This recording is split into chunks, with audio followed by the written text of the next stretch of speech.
4:30 p.m, Uxbridge, a scream, 3 stabbed, 1 fighting for life. Police tasered a 22-year-old Afghan national. Authorities confirmed he was granted asylum in 2022. Within an hour, Britain had seen enough. Footage lit up every screen. Blood on the pavement, chaos in daylight. By nightfall, protests erupted outside migrant hotels across 5 cities, from Kent to Southampton.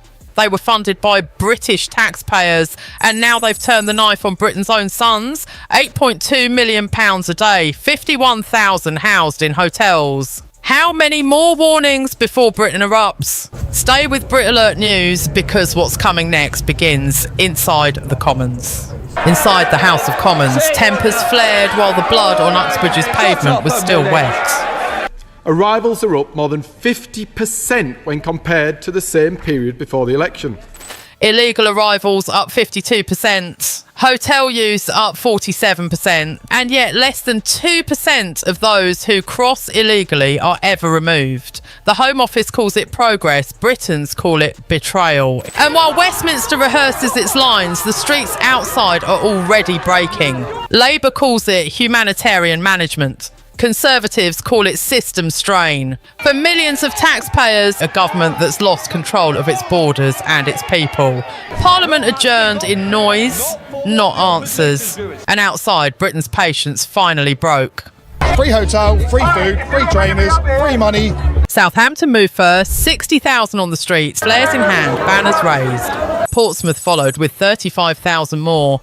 Brighton with nearly 20,000. At dawn, the entire south coast was alive. A wall of flags and fury. At Highfield House Hotel alone, 250 riot officers faced a wall of noise and fury. Protect our women, save our kids. The chants rolled like thunder. Bottles flew. Pepper spray drifted through the air. 14 officers injured. 24 arrested. And yet the crowd kept growing. Veterans, mothers, students, the unemployed, united by anger. The flames weren't just on the street. They were in the bloodstream of the nation. It wasn't about compassion anymore. It was about consequence written in blood. Government asked for calm. Calm didn't come. The lion was never wounded. It was silenced. Now it's breaking its chains. By sunrise, Southampton was no longer a city. It was a message. Very important. They need to stop illegal migration into this country. There's still smoked above Portswood Road. Police sealed off the Highfield district. 47 arrests, 19 injuries, and more than £2 million in property damage. What began as protest had turned into siege. The Home Office called it a contained disturbance. Locals called it revenge. The council met in silence that morning. Officials promised investigations. No one mentioned the crowd outside chanting "Southampton speaks for Britain." The message spread faster than the government could erase it. The lion was awake now, and its first roar came from Southampton. Inside Downing Street, the atmosphere was war room tense. Ministers arrived through the side entrance under floodlights, faces grey, voices low. By 7 a.m, the Prime Minister had summoned an emergency meeting of COBRA. The first question on every briefing sheet was the same: who lost Southampton? Intelligence reports warned that coordinated protests were forming in 12 other towns. Police reserves were exhausted. Over 9,000 overtime hours logged overnight. The Home Secretary demanded total control. The Defence Minister refused, calling it a domestic war we can't win.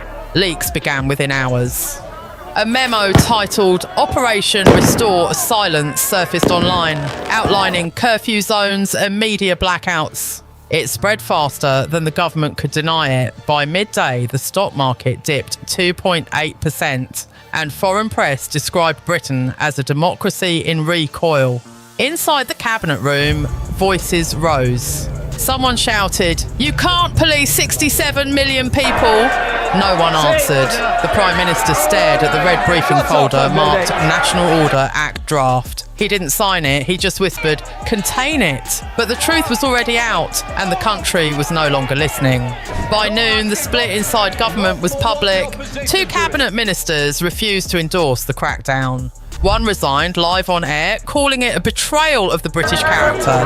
Another, a military veteran, warned that deploying troops against civilians would shatter the covenant forever.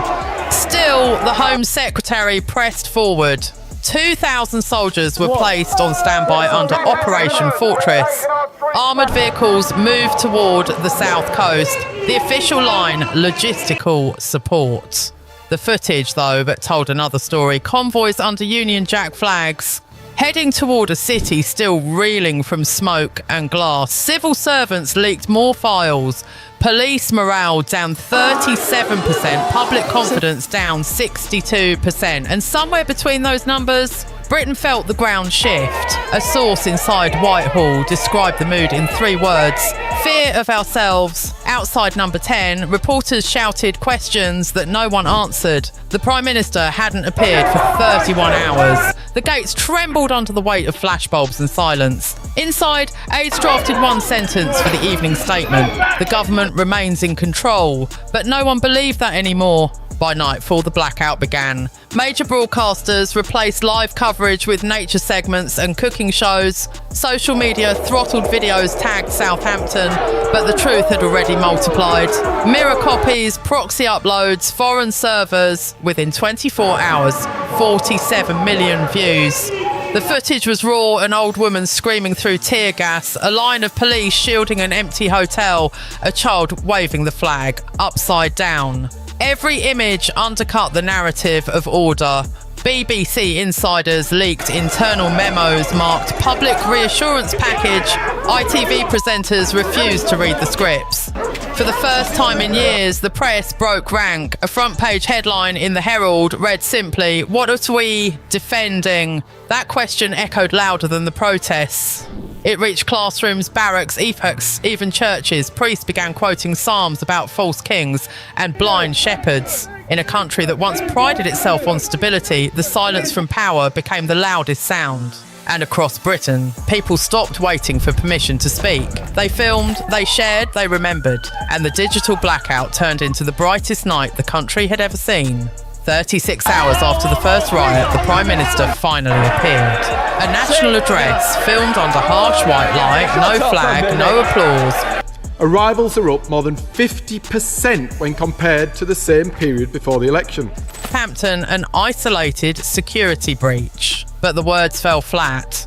As he spoke, thousands watched from phones, not televisions, live commenting, mocking, translating every phrase into disbelief. Outside, crowds gathered again. In Portsmouth, veterans sang the national anthem.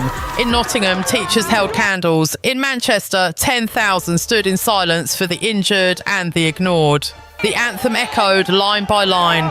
Send her victorious, happy and glorious. But the tone wasn't pride, it was warning. Inside Downing Street, staff whispered that the speech felt like a eulogy. Even allies described the Prime Minister as a man out of done. And when the broadcast ended, there was no applause, only the sound of clapping from outside. Slow, deliberate, defiant. It wasn't celebration, it was countdown. At dawn, they came. Hundreds of veterans marching without banners, without slogans, just medals on their chests. They lined the streets of Southampton, shoulder to shoulder, silent. Reporters called it the March of the Forgotten. A retired sergeant told Sky News, "We defended this country once. Now we're defending it again from within." Police were ordered to disperse them. Many refused. Several officers simply stepped aside, saluting as the veterans passed. That image, the salute, spread faster than any riot footage. By midday, over 60 towns held parallel vigils. For the first time in decades, Britain looked at its reflection and saw division wearing a uniform. In Parliament, emergency debates turned to chaos. One MP shouted, "You've lost the public, you've lost the army, what's left?" No answer came. By evening, veterans across social media posted a single line: "We serve the people, not the politicians." That night, soldiers guarding Downing Street lowered their weapons. And for a moment, the standoff that had defined a generation turned into something no government could order: respect. The next morning, Britain woke to quiet.